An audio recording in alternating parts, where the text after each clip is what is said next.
இரத்த பாசத்தை உடம்பு சிலிர்க்க வர்ணிப்பது இந்து மதம்தான். பூமியை பூமாதா என்றும் பசுவை கோமாதா என்றும் வர்ணிப்பவர்கள் இந்துக்கள்தாம். பொறுமையில் பூமாதேவி என்றும் அமைதியில் பசுவென்றும் சொல்பவர்கள் இந்துக்கள்தாம். ஆகவே பொறுமையும் அமைதியும் நிறைந்தவள் தாய் என்பது இந்துக்கள் மரபு. பொறுமை, அமைதி, இரத்த பாசம், தன் வயிற்றைப் பட்டினி போட்டு மகனுக்கு ஊட்டுதல் இவையே தாய்மை. இந்துக்களிடையே ஒரு கதை உண்டு. ஒரு தாய், அவளுக்கு ஒரு மகன். அந்த மகனோ தாசிலோலன்.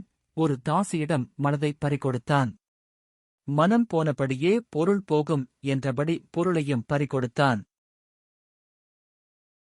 அவனிடம் பொருளில்லை என்பதை அறிந்த கணிகை அவனைத் துரத்தியடித்தாள். அவனோ மோக லாகிரி முற்றி, உனக்கு எது வேண்டுமோ கொண்டு வருகிறேன் என்று காலில் வீழ்ந்தான்.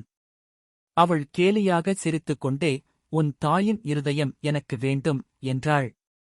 காம மயக்கத்தில் சிக்கிய அவன் தாயிடம் ஓடினான்.